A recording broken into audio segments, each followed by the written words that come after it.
Buenas tardes. Me toca moderar la última mesa redonda, que es un placer y un honor presentar a estos invitados hoy. Ignacio Díaz, gerente de SAMUR, Juan Valero, secretario general de FENACORE, Mario Urrea, presidente de la Confederación Hidrográfica del Segura, y Fernando Mostillo, presidente de AEAS. Bueno, Ignacio, yo quería primero darte la enhorabuena por estas jornadas, porque tú has sido bastante el impulsor de ellas junto conmigo. Además, creo que ha sido, bueno, tú clausurarás, pero creo que ha sido un éxito. Creo que coincidiréis conmigo que el nivel técnico ha sido tremendo. Además, estamos en un entorno fantástico. No sé si os habéis dado cuenta, pero parece que estemos en medio de un canal de desinfección de una depuradora. O sea que el entorno ha sido perfecto para ello, ¿no? Bueno, como te decía, enhorabuena por las jornadas. Espero que podamos repetirlas. Y como decía Humphrey Bogart, creo que es el comienzo de una gran amistad. Muchas gracias, así lo espero. Bueno, pues empezamos con las preguntas. Yo te voy a hacer un par de preguntas juntas para que puedas desarrollarla. En principio, bueno, que nos contaras un poco tu visión de cómo con los años la región de Murcia ha impulsado la reutilización y cómo ha funcionado el modelo de financiación a través del canon. Y querías que nos comentaras también, bueno, tenemos un problema, como todos sabemos, con el tema energético, con la dependencia energética, y un poco qué inversiones o acciones tenéis previstas para reducir esa dependencia por medio de implantación de energías renovables, etcétera. Bueno, son dos preguntas un poco diferentes. Voy a empezar un poco por la parte de cómo se hizo el modelo de Murcia y, por qué, y cómo está funcionando. Es verdad que los modelos no son exportables. Cada región tiene su propia legislación y aparte tiene su propia historia. Pero bueno, nosotros estamos también acostumbrados a hablar con otras regiones y muchas veces los que tenemos cierta inquietud, yo en este caso, aunque esté en Murcia, soy andaluz, conozco bastante bien Andalucía y todavía no he encontrado yo muchas veces pensando cuál podría ser la solución ideal en otras regiones, ¿no? Sí es verdad que SAMUR, aparte del trabajo tan extraordinario que hacen el personal de SAMUR, SAMUR, para que hagáis una idea, se dice poco, pero aparte de mí como gerente, que creo que aporto poco a todos estos procesos de depuración, pues son 17 personas. 17 personas no para la depuración, sino para la depuración, para el control de vertido, para el control del canon, para cobrar los impuestos, y ahora mismo pues tenemos 3 o 4 personas más de apoyo, ¿no? Entonces, creo que la importancia, aparte de la calidad del personal, es el modelo. Se optó hace unos años, cuando salió la ley de saneamiento, en el año 2000, por crear esta entidad. En el año 2000, en el 2002 empezó a funcionar. Se decidió en ese momento, copiando el modelo un poco de la Comunidad Valenciana, que ese canon tenía que ser finalista, que no ocurriera como estaba ocurriendo en otras comunidades, que iba a caja única, con lo cual dependía muchísimo después de Hacienda, de que si el dinero se dedicaba a esto, se dedicaba a otras cuestiones. Y ese dinero bien gastado y bien gestionado, pues al final, con una decisión que también se tomó en aquel entonces, que es no separar los terciarios de las depuradoras, se hacían depuradoras con terciarios, una decisión que a la postre, pues bueno, se ha visto muy positiva, y un poco de ese resultado, de eso que se creó hace 20 años, pues estos resultados. El tema del canon, de explotación, un impuesto que no deja de ser un impuesto, pero que en Murcia desde un principio se pensó que tenía que ser solidario. Se sabía lo que estaba pasando en otras regiones de España, sobre todo en municipios pequeños del interior. Esos municipios no podían mantener sus depuradoras. Aquí se decidió por un canon solidario. Cualquier murciano pagaba exactamente lo mismo y así ayudábamos también a poblaciones que estaban perdiendo población y que no podían prestar estos servicios, que se prestara con la misma calidad en una población de 200.000 habitantes que en una de 3.000. Esto es un poco quizás el éxito, como estaba diciendo, de este modelo, que en Valencia creo que también funciona perfectamente, y otros fueron los que ahora para llegar a la reutilización la dificultad es más administrativa. Técnicos son buenísimos prácticamente en todas las regiones, pero un poco la dificultad de cómo se articula esto para que pueda funcionar. En cuanto al otro que me comentabas de tema energético, para nosotros siempre ha sido el eje fundamental. Conocéis a Pedro Simón y su equipo, y es una cosa que le ha obsesionado siempre. A mí es verdad que ahora quizás lo hayamos explicado mal, nos falta comunicación, pero gastamos menos energía que hace 20 años, teniendo 50 depuradoras más. Claro, eso es estar cambiando continuamente los procesos, no solamente muchas veces las decisiones actualmente políticas es plantas fotovoltaicas también. Acabamos de instalar 12 depuradores de 12 plantas fotovoltaicas. 17 proyectos acabamos de terminar, estamos esperando la resolución de las ayudas que se han pedido. También digestores, hay 2 proyectos presentados con 2 empresas que también están aquí presentes para coger 2 zonas para poder seguir produciendo más energía.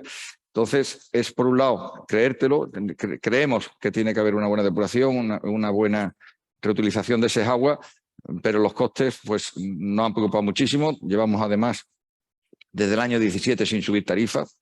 En lo que es en depuración, creo que tenemos las tarifas prácticamente más baratas de España, y no es que haya sido voluntad. Si creemos que estas cosas, cuando los ciudadanos quieren calidad y quieren algo, pues también nos corresponde, quizás lo que no hayamos explicado bien, corresponde trasladarle la importancia de que esto al final es un impuesto finalista y que el medio ambiente y la calidad de las aguas los exige, ¿no? Por hacerte un resumen breve.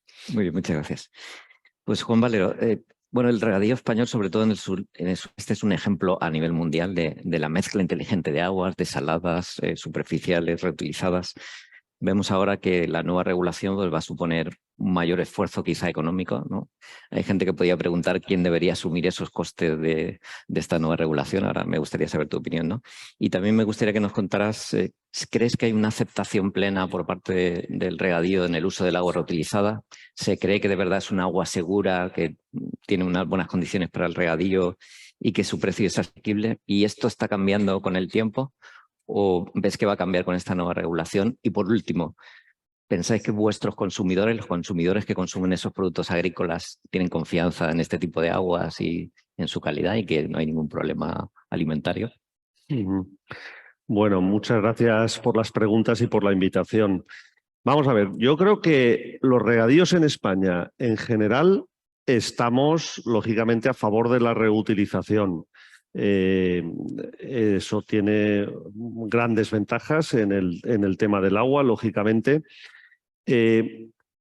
La reutilización tiene 2 ventajas. Una que has comentado, y es que estás reutilizando aguas depuradas que vienen de un abastecimiento y por lo tanto tienes prácticamente la misma garantía de suministro de esa agua que tiene el abastecimiento. Con lo cual ahí ganamos en garantía de suministro. E incluso, a veces, hasta esa agua que reutilizas puede tener unos contenidos de nitrógeno, de fósforo, etcétera, que incluso si es para reutilización, a lo mejor no hace falta eliminar en el proceso de depuración y todos salimos ganando.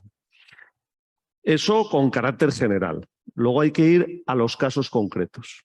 Y el regadío en España es muy heterogéneo, es muy diferente de unas zonas a otras. Y por lo tanto, pues hay, en función de que haya mayor o menor escasez o más o menos agua, pues habrá más o menos interés en la reutilización. Yo creo que yo siempre digo que para el tema de la reutilización se tienen que cumplir 4 condiciones o 4 Cs, porque todas las condiciones empiezan por la C. Primero, el tema de calidad. Hombre, se tiene que hacer el esfuerzo, y hay muchísimos terciarios, pero se tiene que hacer el esfuerzo de que las aguas tengan las condiciones y sean idóneas para el uso que se va a hacer. Y el uso agrario y el uso agrícola, pues depende mucho, no tiene nada que ver si es un arbolado, si es un arrozal, si es cultivos en fresco. Tiene que ser un agua adecuada porque existe todo el tema de la trazabilidad y de la responsabilidad, digamos, luego con los consumidores, que cada vez son más exigentes. Tema de calidad. El tema del coste, que yo creo que lo que hay que hacer en el tema de la reutilización es identificar bien al beneficiario de la reutilización y no aplicar en el reparto de los costes de la reutilización, no encontrar una única solución. Ahí el decreto del año 2007, el artículo 11, yo creo que falló claramente porque responsabilizaba al usuario de las aguas reutilizadas de que tuvieran la calidad adecuada. Y claro, eso para un secano que aprovecha el agua de la reutilización y se convierte en regadío, pues puede ser perfectamente asumible asumir esos costes. Pero no ese es el objetivo de la reutilización como está planteada desde el Ministerio y la planificación en estos momentos. La idea de la reutilización es sustituir recursos convencionales, superficiales, subterráneos, por agua reutilizada. Entonces, ¿quién es el beneficiario de esa operación? ¿El usuario directo? Yo creo y le encargan a él que pague los costes de esa reutilización. Yo creo que eso hay que estudiarlo en cada caso. La nueva normativa que hemos negociado con el Ministerio ha asumido esto y permite que dentro del ámbito de cada planificación hidrológica y de cada caso concreto se resuelva el reparto de costes. ¿Por qué solo se están reutilizando del orden de poco más de 400 hectómetros cúbicos en España?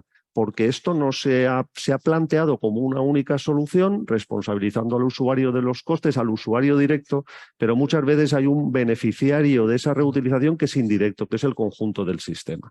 Yo os pondría el ejemplo, no sé, el Tribunal de las Aguas de Valencia, el área metropolitana de Valencia, que tira 80 hectómetros cúbicos al mar.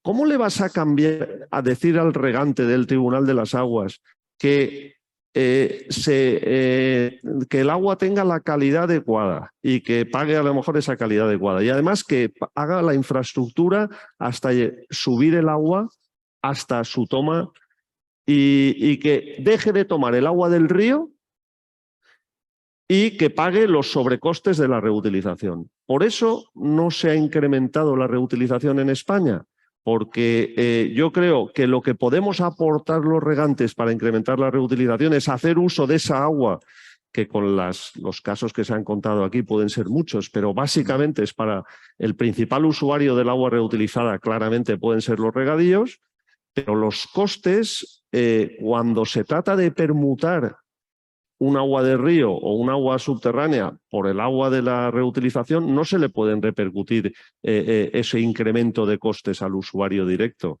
porque el beneficiario es el conjunto del sistema de explotación que ve que tiene menos presión, menos déficit, etc. Entonces, el tema de los costes hay que analizarlo en cada caso. Luego, el tema de la cota. Todas las depuradoras o las principales depuradoras están en las llanuras de inundación y las tomas de los regantes están aguas arriba, al principio de la llanura de inundación o incluso, digamos, en la meseta.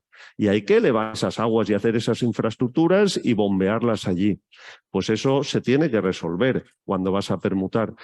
Y luego el tema de la concesión. También los derechos, evidentemente, para utilizar agua reutilizada tienen que darte una concesión, pero si tienes un agua de río, bueno, pues que sea no una concesión que sustituya para vencer esas prevenciones, sino que sea una cosa complementaria, alternativa, y cuando ese uso se consolide pues, y se vea que funciona bien, pues ya poco a poco irá incrementándose el uso del agua reutilizada. Por lo tanto, a favor de la reutilización sí, pero con unas condiciones que yo creo que las que planteo son de sentido común. Analicemos cada caso y veamos quién se beneficia de esa reutilización y, por lo tanto, quién tiene que asumir los sobrecostes. Muy bien, muchas gracias, Juan. Para María Urrea, a pesar de que se han implementado actuaciones para suministrar nuevas fuentes de agua en los últimos años, pues parece que la cuenca del Segura tiene un déficit hídrico estructural que no acaba de resolverse y además las necesidades continúan creciendo, ¿no? Entonces, ¿cómo crees que se debe afrontar este déficit desde la planificación hidrológica y qué actuaciones más importantes que se podrían tener? Y cómo, bueno, creéis que vuestro ejemplo de gestión de la reutilización sería exportable a otras cuencas hidrográficas que están un poco atrás en el asunto de la reutilización. ¿Cómo lo ves? Bien, la planificación en la cuenca del Segura sufre, por decirlo de alguna manera, una especie de lastre en el sentido de que pretende que la planificación del Segura resuelva los problemas del Segura, y eso no es factible. El ejercicio que se ha hecho en el plan hidrológico de la cuenca del Segura es de transparencia desde el punto de vista de dejar clara cuál es la situación de la cuenca del Segura, tanto por aquellos recursos que tenemos propios que podemos generar en la cuenca, entre los que se cuentan evidentemente los de la reutilización, como con la conexión que tenemos con otros ámbitos de planificación. Por lo tanto, en la cuenca del Segura, el plan lo que fija es ese déficit que queda sin resolver, es decir, se sigue constatando que hay una demanda que no queda atendida de manera sostenible. Una fracción muy importante del déficit son las aguas subterráneas, la sobreexplotación de las aguas subterráneas, y por lo tanto ahí es donde tendremos que articular unos mecanismos de sustitución de esas aguas que no son sostenibles ambientalmente por otras. Hoy en día esas otras son los denominados recursos no convencionales, la desalación y la reutilización. En la línea de lo que decía Juan, pues evidentemente el utilizar estos recursos no convencionales depende de la casuística particular de cada uno de los territorios donde pretendemos realizar esta sustitución de recurso. Dicho eso, el plan reconoce un déficit, establece la necesidad de generar nuevos recursos desalados en la cuenca del Segura, con ampliaciones de las desaladoras existentes, no las ampliaciones previstas, sino considera que es factible generar unos 60 hectómetros cúbicos año adicionales, pero el déficit que queda, la ley nacional, la ley española, dice que se tiene que resolver mediante la planificación hidrológica nacional. En la cuenca del Segura llegamos hasta donde podemos llegar, que es realizar ese diagnóstico de recursos disponibles y demandas consolidadas. El único crecimiento que prevé el plan de la cuenca del Segura a futuro es el de la población de abastecimiento. No prevé incremento de uso del regadío, sino todo lo contrario, va disminuyéndose poco, pero todavía queda un cierto margen por algunas modernizaciones.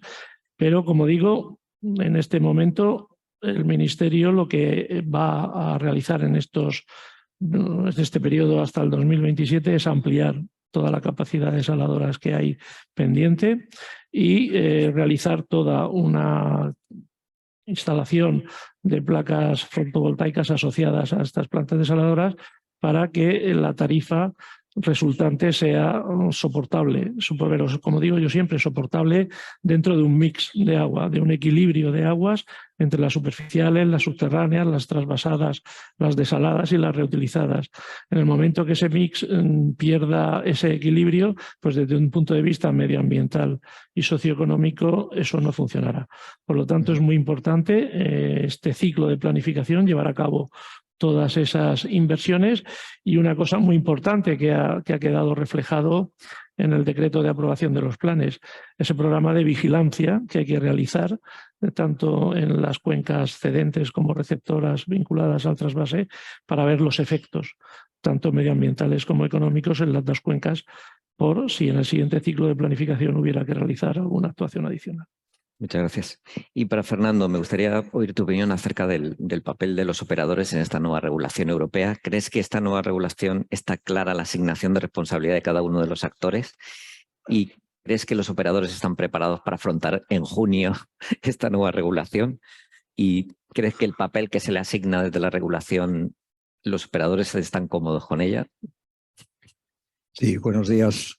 En primer lugar, agradecer al Gobierno de Murcia, a Samur y a vosotros mismos, a EDIR, pues la invitación a EAS a este acto. Pensaba ahora que es una pequeña paréntesis personal, ¿no? Que nosotros inauguramos como AEAS en las jornadas que hicimos aquí en Cartagena hace 12 años este espacio.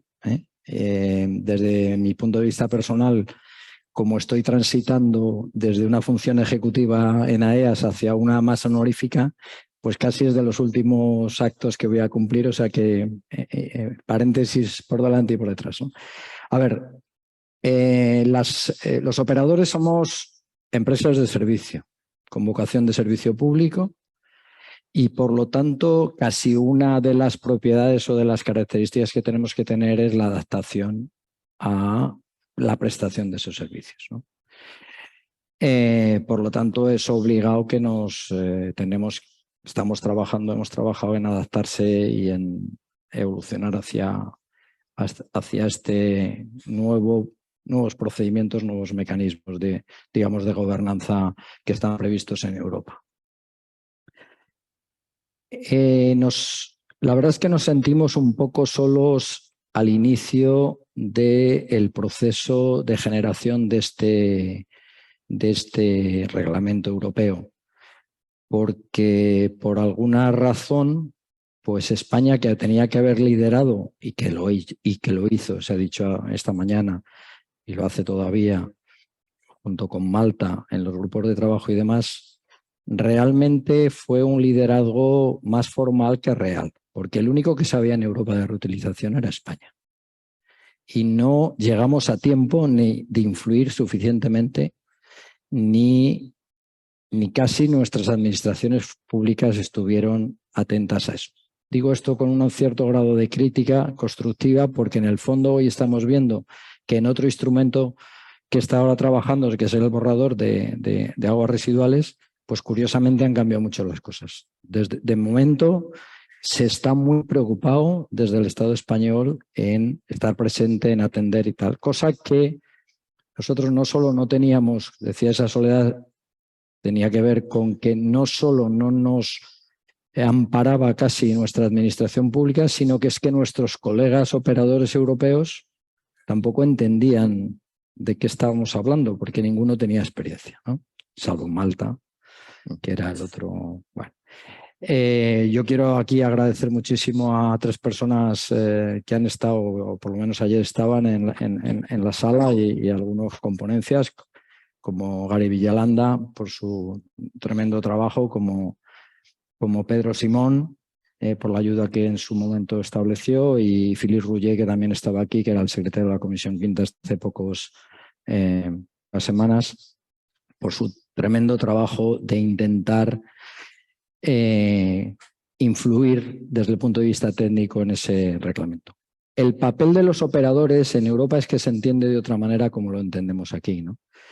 Y nosotros creo que pusimos suficiente empeño y suficiente claridad de que hay algunas cosas que tenían que ser obligadas, ¿no? Por ejemplo, el punto de cumplimiento. Tenía que existir un punto de cumplimiento. Hay que hacer una garantía jurídica clara de quién produce el agua, hasta dónde lo produce y demás.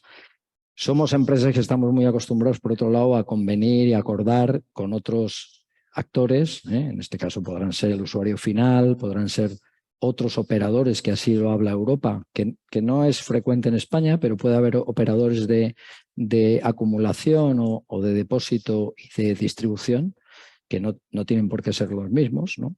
Pues creo que estamos cercanos a poder trabajar en esos temas. Como operadores de encima de agua potable sabemos los riesgos, llevamos muchos años ya haciendo planes sanitarios de riesgo, por lo tanto conocemos muy bien los procedimientos, que hay que adaptarlos, pero que en el fondo son muy cercanos a nuestra actividad. En relación con la calidad también conocemos mucho por el agua potable sobre extremos de calidad globales y demás. Tenemos una relación con los instrumentos de control laboratorios y tal muy fuerte. Por lo tanto, yo creo que todas esas cosas hacen que los operadores españoles estén muy preparados para este asunto. Otra cosa es el día 26 de junio, porque ahora comentaré un momento también las circunstancias que se están pasando, ¿no? Es decir, lo que nos preocupa a los operadores en este momento, por una suma de factores, es la sostenibilidad económica. La sostenibilidad económica nos parece fundamental. Y no se nos puede trasladar a los operadores una serie de funciones que probablemente corresponden a la administración o a otros actores. Y ahí sí que tenemos y debemos de pelear fuertemente, ¿no? Desgraciadamente es cultural y todos participamos en ello, todos, no podemos ninguno decir lo contrario. Desgraciadamente hemos estado como 1 año y 9 meses olvidándonos de que el Real Decreto estaba publicado. Y ahora en los últimos 3 meses nos queremos poner todo deprisa y corriendo a hacer, ¿no? Entre ellos el propio Ministerio, que ha tomado cartas en el asunto y es verdad, ha hecho ya un montón de reuniones, nos ha reunido a las confederaciones, por supuesto, ha reunido a los actores correspondientes y tal. Yo me temo que al final va a faltar un poquito de reflexión, porque esto supone un cambio de una ley, de unas condiciones de ley. Encima, vamos a ver cómo se instrumenta eso, porque encima hay que meterlo en una ley. No está previsto que la ley del agua se modifique, sino que tendrá que ir en un anejo o alguna cosa de otra ley. Ya veremos a ver si se dan las circunstancias. Pero va a haber poca capacidad de reflexión, va a ser demasiado precipitado y es una cosa muy importante. En tanto en cuanto, porque al final no tenemos tampoco la costumbre de heredar reglamentos europeos sin transformarlos a nuestra legislación. Estamos acostumbrados a las directivas que hay que transponerla, un reglamento no habría que transponer. Simplemente habría que decir que se aplique y ya está. No estamos acostumbrados en España a eso y por lo tanto generaremos alguna figura de adaptación correspondiente. Bueno, hay que correr ahora mucho en estos tiempos, hay que adaptarse, pero yo creo que con la experiencia, por ejemplo, que se trasladó aquí ayer por la tarde en las ponencias técnicas, está claro que los operadores no han perdido el tiempo, han estado trabajando, han estado investigando y adaptándose y yo creo que estamos sobradamente preparados. Muchas gracias. Pues voy a haceros ahora algunas preguntas rápidas y me contestáis de vuestros ámbitos de responsabilidad. Bueno, todos los que estamos aquí creemos que la reutilización es imprescindible y somos creyentes en la reutilización. Pero ¿creéis que la sociedad, que ocurre lo mismo con la sociedad? ¿La gente sabe que estamos reutilizando el agua y es consciente? ¿O deberíamos trabajar más en la promoción y en la educación? ¿Hacéis algo desde vuestros ámbitos de responsabilidad en vuestros organismos por esta promoción? O si no, ¿quién debería hacerlo o qué podríamos hacer para mejorar esta difusión para la sociedad, que sepa que se está haciendo, que la reutilización es buena, que está en el marco de la economía circular, que tenemos que reutilizar hasta la última gota de agua que tengamos? ¿La sociedad es consciente? Pues yo creo que la sociedad no es consciente, está con nosotros. Me contaba el otro día que se me ha quedado tan grabado con Rafael Mujeriego, y el otro día nos daba unos datos, precisamente sacados de los datos de SAMUR, que me han encantado. Y además me están haciendo replantearme pues, muchas de las cosas que estamos diciendo, a ver cómo se pueden decir para llegar mejor a la sociedad. En el caso de depuración, vamos a quedarnos en depuración o reutilización, aunque no sea para la agricultura, pues sacaba un dato de aquí de Murcia, ¿no? Y a mí me ha encantado, lo digo que es de él porque sería sino apropiarme, ¿no?, de las ideas de otras personas. Él está convencido de que la comunicación tenemos que cambiarla y tenemos que mejorarla a nivel nacional. Y daba un dato. Si estáis consumiendo en Murcia de media, estáis consumiendo 232 litros por habitante día, vamos con los datos que estaban en ese momento disponibles, y diariamente estáis depurando y devolviendo ya regenerada el agua, da igual que sea para agricultura, que sea al mar o que sea a un receptor del medio, y estáis devolviendo perfectamente depurada 212 litros al día. O sea, cada ciudadano que va por ahí paseando por la calle no sabe, y me ha encantado ese dato, que todos los días, pase lo que pase, 212 litros suyos, en 24 horas lo hemos devuelto otra vez al medio en perfecto estado. La concienciación que tiene ahora mismo la ciudadanía es que los fregaderos, los inodoros y todo se lo traiga en casa, todos los productos químicos que caen en casa, eso lo echan por un boquete, llega una máquina, se depura. Y ya en estas mismas jornadas y en otras que ha habido en años anteriores, organizadas por diferentes entes, al final ya hemos visto que es algo bastante más complejo, no ya de microbiología como nos hablaban esta misma mañana, sino que algo bastante más complejo y que eso tiene un coste. Y que eso tiene un coste de mantener el agua que se están consumiendo y tiene un coste poner el agua a disposición del medio, a disposición de los regantes si conlleva algo más, y lo que es verdad que en algún momento se tendrán que marcar, yo no digo cuáles, tendría mi opinión y tal, pero las reglas del juego de todo esto, cuál es el futuro, porque es que muchas veces estamos pensando solamente en 6 meses, en un año o en un ciclo electoral, de decir, oye, ¿qué es lo que se quiere en España? Que cada vez, como en otras partes de Europa, cada vez hay menos agua disponible y cada vez se consume más. ¿Qué es lo que queremos, hacia dónde vamos, independientemente de otros debates, de otras fuentes de agua, sino concentrándonos ahora mismo en esta, independientemente que haya otras fuentes de agua, qué es lo que se quiere en los próximos 20 años? Bueno, la verdad es que nosotros somos totalmente partidarios de que la opinión pública tenga cada vez esté más formada y más informada en los temas del agua, porque cuando uno asiste a los debates que hay y los conflictos sobre el tema del agua, se sorprende a veces de cómo se manipula muchas veces la información, se generan debates basados en sentimientos, en ideas, en temores. Bueno, y lo que hay que hacer es objetivar con datos, con criterios técnicos, con fundamentos sólidos, la política del agua y dejar un poco la contaminación política del agua. Entonces, en el tema de la reutilización puede haber cierta prevención, ciertos temores. Yo creo que no hay más que pensar, primero, que llevamos reutilizando el agua toda la vida. Es decir, que toda la vida el agua no sé, voy a poner el ejemplo del Ebro. Toda la vida el Ebro pasaba el agua y se hacían los vertidos sin depurar de las poblaciones que vierten al Ebro. Zaragoza, bueno, hay 9 comunidades autónomas. Y esa agua se utilizaba aguas abajo sin depurar. Por lo tanto, si se estaba utilizando y reutilizando sin depurar, pues bueno, pues hemos avanzado mucho si ahora se depura y por lo tanto se está reutilizando un agua de mejor calidad que entonces. Luego ya hay un montón de experiencias de reutilización que permiten, y de reutilización directa, digamos, que permite demostrar que eso está funcionando y que se están ahorrando recursos y que agrícolamente la cosa funciona bien, y por lo tanto con transparencia y con todos los datos encima de la mesa yo creo que es lo que hace falta para superar esos malos entendidos o esos temores, con datos y con criterios técnicos encima de la mesa siempre, ¿no? Muchas gracias. Fernando.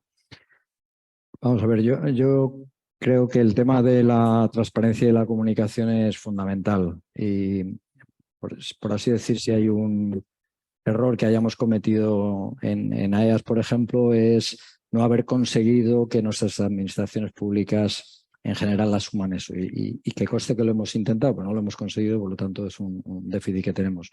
Pero es que hoy nos viene impuesto desde Europa, tanto en la directiva que ha sido traspuesta recientemente en el Real Decreto 3/2023 de este año de aguas potables, como en el actual borrador trabajándose en Europa sobre residuales, ya dice claramente que hay que apostar muy fuerte por la transparencia hacia el ciudadano.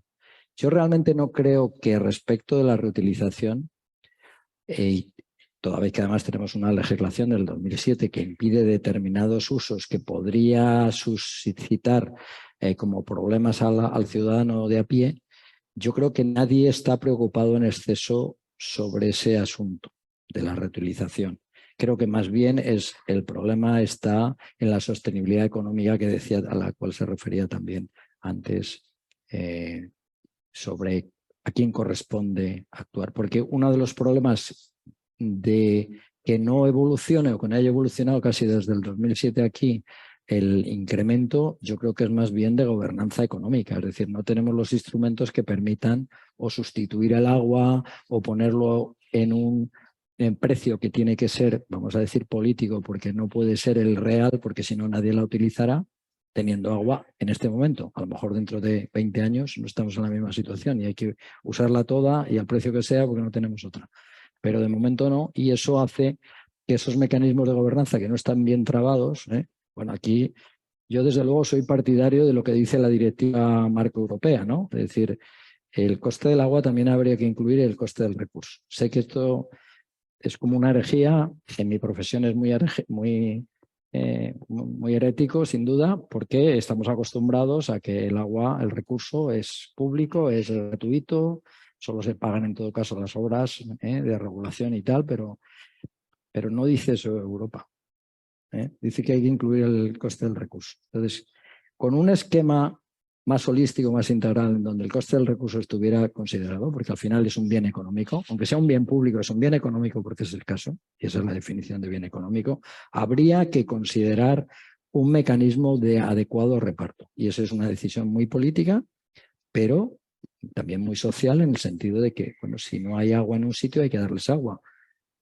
Y por lo tanto, es que eso no es nuevo para nuestra cultura. La energía está en todas partes y llega a todos los sitios. La telefonía está en todas partes y llega a todos los sitios. Es decir, el agua tiene que estar en todas partes y llegar a todos los sitios también. Instrumentos, yo creo que los más importantes no son las discusiones técnicas, cuál es el procedimiento y tal, sino las discusiones de gobernanza económica, hacer sostenible los sistemas para poder incorporar el agua regenerada para como un recurso adicional, como se decía, quizá no convencional, pero muy importante. Gracias. Mari. Sí, bueno, habéis dicho ya casi todo, pero en la línea de lo que comentaba últimamente Fernando, además del coste del recurso, la directiva también habla de los costes medioambientales. Entonces, al final, respondiendo a la pregunta, yo creo que la sociedad no es consciente de la importancia que tiene y que tendrá la reutilización en el futuro puesto que el escenario al que vamos abocados es de una menor disponibilidad de recurso natural. Por lo tanto, debemos de apurar la última gota en lo que son estos denominados, y a mí ya no me gusta llamarlos recursos no convencionales, porque al menos en la cuenca del Segura pesan muchísimo en comparación con los recursos convencionales. Pero a lo que iba es que al final las cuestiones medioambientales también hay que ponerlas encima de la mesa, porque se puede producir la, digámosle, congruencia de que evidentemente si la sociedad, entendida en abstracto o en un conjunto muy amplio, es consciente de que hay que reutilizar y que hay que depurar, pues a lo mejor la sociedad lo que también quiere es disfrutar de ese patrimonio, ¿no? Entonces entramos ahí en un tema de gobernanza en el que hay una competición, digámosle, a lo mejor la palabra competición no es adecuada, pero sí que hay una lucha de intereses para ese recurso, una vez que ha sido utilizado y que se retorna, quién debe hacer uso de él, ¿no? Uso o disfrute de él, porque al final no nos vayamos a engañar que cada vez la sociedad nos exige más, al menos a las administraciones hidráulicas, de que el agua es un patrimonio y es un patrimonio que hay que disfrutar, ¿no?, por los ciudadanos. Por lo tanto, todo lo que habéis dicho, bienvenido sea. La transparencia, evidentemente, tiene que ser total y absoluta. Las empresas tienen que recuperar sus costes, porque si no, esto no funciona. Y yo creo que al final de lo que se trata es de que la propia sociedad, con los mecanismos que nos dan los sistemas actuales, pues decidan o decidamos entre todo cómo se gestiona el uso último del agua una vez que lo retornamos otra vez a estar en disposición de poder ser utilizado. Quería abrir otro tema de debate. En mi opinión, cualquier restricción al uso de agua reutilizada es negativa para la impresión que da la sociedad, ¿no? Por ejemplo, en el caso del uso para agua potable. El agua es la misma siempre en el planeta. Tenemos tecnología para producir agua potable a partir de cualquier agua. Se está haciendo en California, en Singapur, en otros países. ¿Creéis que este melón lo abriremos en España alguna vez? Yo pensaba, fijaros que era un problema de España, pero ayer cuando Gary Villalanda nos estuvo enseñando lo que están pensando en algunos países del norte, me quedé ya... es tremendo, ¿no? Pero ¿creéis que vamos a llegar a utilizar agua regenerada para la producción de agua potable? En España está prohibido en este momento por ley, pero como digo, yo creo que eso genera una impresión mala en la sociedad, de decir, es que esto no es seguro. Bueno, vamos a ver, con los mecanismos que conocemos, yo creo que se está abusando excesivamente del principio de precaución, porque claro, pero es que hablamos muchas veces, no sé, contaminación de microplásticos, pero si es que están en todos los sitios ya, es decir, no solo en el agua, están en el aire, están... A ver, el principio de precaución se ha dicho varias veces aquí que hay que tener un sentido racional de las cosas y sentido común, ¿no? Yo creo que eso, la autoridad sanitaria en su día estableció ahí una línea roja de no pasar. Hace pocos días, discutiendo las modificaciones legislativas para adaptar este reglamento en España, pues introdujimos nosotros también un elemento de decir, oye, vamos a ver, porque esto puede ser más necesario, entonces salvemos, de hecho está salvado ya en el anterior Real Decreto, es decir, ante momentos catastróficos y tal se podría utilizar. Entonces, bueno, esa extensión de elemento catastrófico, ¿qué es catastrófico? Es decir, también la sequía, porque a lo mejor en algún momento hay que echar mano de esos recursos. Y calidad y capacidad técnica hay para conseguir agua de la misma calidad, porque es que se está buscando unas cosas que no se buscan. A veces se dice por parte de los de depuración, de la gente de depuración, ¿no?, los expertos y tal, y yo lo fui en su día, que se le está pidiendo más a las aguas residuales que a veces que a las potables. Es decir, se le está pidiendo unas exigencias que no son razonables, ¿no? Es decir, entonces en el agua regenerada pasa un poco lo mismo. Bueno, pues tendrá que alcanzar los niveles de agua potable, pero no ponernos por encima cosas que ni sabemos, ¿no? Es decir, oye, si hay una lista de observación para potables, pues tendrá que ser también la misma para regeneradas, pero no más, o no marcar por aquel principio de precaución de es que como no sé muy bien y viene en el fondo de haberlo trasegado por nuestro cuerpo y tal, pues a ver si tiene algo más raro que no conozcamos. Bueno, yo creo que además tenemos aquí una experiencia en España ya dilatada de uso, no solo desde la fecha del 2007 en que hay legislación, sino previa, y no conocemos ningún caso dramático de ninguna incidencia de salud en relación con el empleo de las aguas regeneradas. Yo creo que en eso hay que perderle el miedo y tenemos capacidad tecnológica suficiente para hacer agua potable a partir de agua residual depurada y regenerada. Ayer yo creo que se vio el caso del Llobregat, que se está utilizando en estos momentos, se está haciendo el rebombeo que va incrementándose desde 1 metro cúbico hasta 2 metros cúbicos, mezclando, planteando una mezcla 1 con 1. O sea que yo creo que eso se está haciendo de alguna manera. Yo, con el ejemplo que ponía antes del Ebro, pues llega el agua allí y el trasvase del Ebro que va a Tarragona, ahí en ese punto concreto en el delta han confluido todas las... Es verdad que no es una reutilización directa, pero ahí han confluido todos los vertidos de aguas de depuradoras, retornos industriales, agrícolas, urbanos, y ahí se está reutilizando el agua. Ese trasvase del Ebro se está utilizando en toda la costa de Tarragona perfectamente. Y el Llobregat es otro caso. Yo creo que lo importante es que se cumpla la normativa sin más y que haya una vigilancia y un control. Y que es perfectamente posible. Nos decían que en Estados Unidos se está haciendo, ¿no? Y Singapur, Israel. Ignacio, ¿quieres comentar algo? Bueno, ya prácticamente se ha dicho todo, pero yo sí creo, no creo que lo vea, pero estoy seguro que llegará. So pena que cambie mucho las temperaturas y que empiece a llover muchísimo. Creo que una cosa que llegará, se empezará poco a poco, seguramente como el Llobregat, y creo que una cosa que llegará y veremos antes que tarde. En cualquier caso, en el Llobregat pues se está haciendo, pero indirectamente, y como decían por otro lado, pues hay muchas cosas que se vienen haciendo hace muchísimos años. Las depuradoras están vertiendo su agua depurada a los ríos y a lo mejor 10, 15 o 20 kilómetros más abajo se está gastando el agua para luego potabilizarla. Es decir, que de alguna forma, aunque Europa no quiera reconocerlo y especialmente este país de Europa, se está haciendo, y yo creo que se hace en todos los países de una forma indirecta. Lo que pasa es que a lo mejor políticamente queda más bonito decir que no se está haciendo.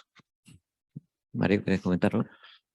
Yo no sé si llevar un poco la contraria a todos los demás, pero no veo eso en el corto plazo. Evidentemente, técnicamente, todo se puede conseguir, los tratamientos se pueden. Lo que pasa es que todo tratamiento es como los medicamentos, tienen efectos secundarios, ¿no? Y quizá por mi experiencia como potabilizador y como sufridor de la explotación del abastecimiento, pues sé que esos riesgos que están ahí siempre y que están controlados, digámoslo, hoy en día no pasa absolutamente nada y el agua que se suministra es perfectamente potable en la inmensa mayoría de las poblaciones. Lo que sí es lógico es que en Europa la filosofía por donde va es por la menor agresividad en los tratamientos del agua potable en la medida en que se pueda. Y la propia directiva establece, la directiva marco del agua, que se preservarán las mejores aguas naturales para el abastecimiento. Por lo tanto, como técnico puedo entender perfectamente que cualquier agua es susceptible de ser potabilizada, pero entiendo que de momento, al menos en Europa, eso, salvo que las situaciones de necesidad del agua sean tan perentorias que obliguen a ello, yo creo que siempre se barajarán otras alternativas antes. En el tema de la reutilización hay muchos sectores en administraciones, porque tenemos gobierno central, comunidades, confederación, ayuntamientos, mancomunidades de municipios, tenemos a los usuarios, tenemos a los operadores. ¿Creéis que va a ser fácil coordinar a todos estos agentes para hacer cumplir esta nueva regulación? ¿A qué retos os enfrentáis? Porque yo en estas jornadas he visto desde ayer, si se me permite la expresión, muy buen rollo entre todas las administraciones, pero luego va a ser fácil esa gestión y esa coordinación entre todos los organismos. ¿Cómo lo veis? Difícil. Es difícil porque no es que tengan que cooperar diferentes administraciones, que yo creo que al final en todas las administraciones hay grandes profesionales, muchas veces Maya, como comentaba antes mi compañero, de que a veces se busca demasiado el escándalo, pero yo creo que quitando ese ruido, lo que desde un punto de vista técnico, yo creo que hay bastante colaboración. Pero es que al final con la nueva legislación también intervienen nuevos actores. Decía, oye, hasta ahora esto está un poco, digamos, si nos ceñimos a Murcia, estaba un poco en manos de el SAMUR, es verdad, con la Confederación, Salud Pública, pero ya empiezan a definirse claramente temas medioambientales, temas de salud pública, regantes que quieren también unas calidades, y eso al final. Pero yo creo que por mucho que legisle Europa, que al final cuando empezó a legislar en este aspecto, tenía otro fin. Nadie en Europa quería que se reutilizara el agua. Esa es la verdad, porque por mucho que dijeran economía circular y todo, pero ha surgido la necesidad. Y ha surgido la necesidad no en España, sino en Francia, en Alemania y en otros países. Entonces, nos tendremos que poner de acuerdo, porque si no, al final es un bien que se perderá. Y yo creo que acabaremos poniéndonos de acuerdo y nos costará a lo mejor engrasar la maquinaria, pero al final tendrá que funcionar. Bueno, yo tengo claro que estamos en el mismo barco de la gestión y la administración del agua, las federaciones, los organismos de cuenca, las comunidades autónomas que controlan las demandas de alguna manera, los usuarios, y por lo tanto pues tenemos que resolver el problema entre todos con la colaboración de todos. Yo creo que, como se comentaba antes lo de la gobernanza económica, creo que desde el punto, todos tenemos que ver qué podemos aportar. Yo creo que los regantes lo que podemos es poner encima de la mesa que es una demanda que puede verse satisfecha con agua reutilizada. Vale, pues aceptado eso, ahora tenemos que resolver el tema de la gobernanza económica. Si los regantes dejan de utilizar el agua del río y hay más garantía, más disponibilidad de agua para usos crecientes como los abastecimientos que van creciendo, pues seguramente lo que hay que suponer es que el utilizar agua reutilizada, que ya tiene una cierta carga de un agua de peor calidad normalmente que la que tenías anteriormente, que no te suponga además un incremento de costes. ¿Qué se podría hacer? Pues oye, hay canon de saneamiento que pagan algunas comunidades autónomas, Murcia, Comunidad Valenciana, Cataluña, se debería extender a todas las comunidades autónomas, creo yo, y en el canon de saneamiento se debería poner como un objetivo del canon de saneamiento no solo realizar el saneamiento y la depuración, sino también fomentar la reutilización como uno de los objetivos, para que ese fomento de la reutilización permitiera pues asumir los costes de bombeos, asumir los costes de poner a disposición de esos usuarios potenciales el agua, ¿no?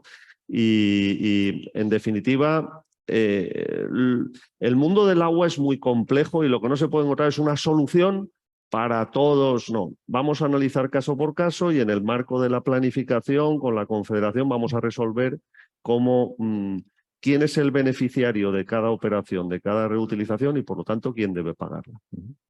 Fernando. Sí, al final, bueno, vivimos en un ecosistema, digamos, de gobernanza o administrativo muy complejo, pero estamos acostumbrados y además tenemos que convivir con ello. Y desde luego los operadores de servicios de agua es que conocemos muy bien, ¿no?, el papel de las diferentes administraciones autonómicas, centrales, locales, actores de diferente tipo y demás. Y muchas veces lo que pasa, incluso los técnicos que solemos llamar de parte propiamente técnica, de ingeniería, de química, de biología y tal, pues no entendemos que tiene que haber otros profesionales que nos ayuden a resolver el problema de esa complejidad, digamos, administrativa, ¿no?, que también es importante y que tiene que existir. De mi punto de vista, el reglamento europeo lo que va a permitir es que tengamos menos riesgo como país a la hora de la utilización frente a otros, a la hora de la utilización de aguas regeneradas, porque, digamos, es una norma europea y todo, hay que acatarla y hay un procedimiento y hay unos controles, etcétera, ¿no?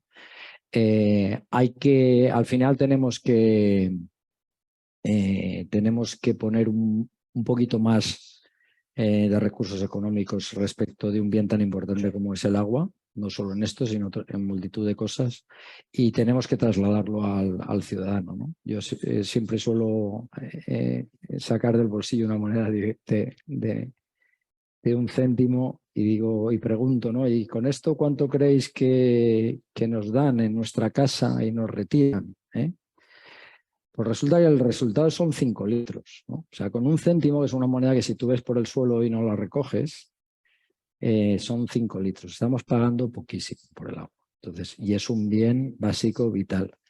Y ese para mí es el elemento más trascendente en este momento, porque todas estas cosas se pueden hacer con adecuado procedimiento, en este caso, digamos, de las relaciones administrativas. Y la otra cosa importantísima es no tener tampoco en respecto del agua unas posiciones muy radicales, a veces demasiado ideologizadas, sobre determinados extremos que se identifican que no son tampoco sentido común. Es decir, hay que huir un poco de esa especie de confrontación extrema entre qué es mejor, el agua reutilizada o el agua regenerada reutilizada, o el de salada o el del natural, pues que dependerá de cada sitio, de cada lugar y de cada coyuntura, ¿eh? Entonces, huyamos de eso, y yo desde luego como técnico sí que animo a todos a que pensemos con una mente más abierta, más completa, que permitirá sin duda cumplir el reglamento, quizá no el día 26 de junio, pero en fin, unos meses después, poco a poco. Supongo que la administración aquí también será sensible a que los plazos van a ser muy exigentes y bueno, y habrá margen para ir conveniéndolo y demás, ¿no? Sí, claro. No va a ser fácil. No va a ser fácil, pero entiendo que estamos condenados al final a llegar a un punto de entendimiento entre las administraciones, los operadores, los usuarios. No ayuda, en principio, el hecho del el ámbito competencial tan extenso que hay entre las distintas administraciones. Y yo creo que lo nuclear aquí va a ser que la normativa que finalmente salga pues proporcione, en primer lugar, seguridad hídrica a los que pretendan acceder al recurso, sostenibilidad, porque tiene que haber sostenibilidad para el operador o los que estén involucrados, pero un tema que va a ser fundamental desde el punto de vista de la reutilización en aquellos productos hortícolas a los que vaya destinado, es la seguridad alimentaria, ¿no? También. Y ahí es donde yo creo que va a estar el núcleo de, digámosle, de los posibles enfrentamientos, porque entiendo que no lo va a haber tanto en cuestiones económicas o de otro tipo, salvo porque mientras todo va bien no hay problemas. El problema surge cuando surge algún problema, digámosle, de tipo de salud, y en ese momento es cuando todo el mundo quiere estar protegido, ¿no? Entonces yo creo que ahí va a ser lo nuclear. Y evidentemente no puede haber uno que sea el único responsable. Yo creo que en ese reparto de responsabilidades que sea adecuado en función de lo que realice cada uno, pero que cuando venga, esperemos que no suceda, cuando haya alguna cuestión que dilucidar de responsabilidades, ahí tiene que estar muy claro. En ese momento no puede haber ninguna duda de qué es lo que ha fallado para evitar que pueda suceder. Muy bien. Bueno, pues vamos un poco mal de tiempo, así que no vamos a poder tener tiempo para preguntas de la audiencia. Luego tenemos el vino español donde podréis preguntar a los ponentes. Sí me gustaría que, a modo una ronda final en la que podáis contar un poco vuestras conclusiones o mensaje que queráis lanzar al público en 20 segundos para cerrar esta mesa. Bueno, empezar. Bueno, yo creo que si tuviera que decir una frase, yo creo que tenemos que concienciar a los ciudadanos y, por supuesto, a la opinión, a nuestros políticos, tenemos que concienciarlos de cambiar lo que se ha venido diciendo de decir, estamos pasando de desterrar, por decirlo de una forma más clara, restar la palabra residuo por la palabra recurso. Estamos generando un recurso. Yo creo que hay que dejar un poco de palabras que ya la sociedad las ponen un poco de esto negativo. Incluso todavía se intenta tratar muchas veces como residuo. Esto no es un residuo, esto es un recurso. Y yo creo que eso es la mayor labor que tenemos ahora mismo en comunicación. Juan. Yo creo que los regantes estamos claramente a favor de la reutilización y entre todos tenemos que trabajar para que se cumplan esas condiciones que comentaba yo de calidad, coste, cota y concesión, ¿no? Sí, pues yo creo que al final bienvenido el reglamento europeo. Nos tenemos que adaptar. Estamos, yo creo, muy preparados. España tiene una industria, digamos, público-privada, además que es un elemento muy importante, muy adaptada a estas situaciones de carácter crítico, empezando por la planificación, la sequía, etcétera. Tenemos muchísimos años de experiencia, no lo valoramos a veces suficientemente bien. y animar desde luego a las entidades que yo represento, pues al tener el mayor espíritu de servicio frente a las administraciones y el ciudadano en general, que se lo merece y por el cual trabajamos, lógicamente. Si todo esto encima lo hacemos con una sostenibilidad económica, mejor que mejor.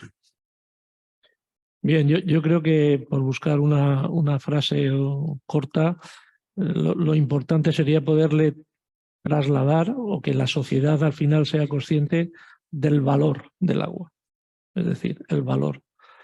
Si nos ponemos de acuerdo en el valor que tiene el agua, va a ser muy fácil ponernos de acuerdo en el precio que tendremos que pagar en las distintas opciones que se nos ofrezcan para los distintos usos. Bueno, pues muchas gracias a estos invitados de lujo para cerrar la jornada.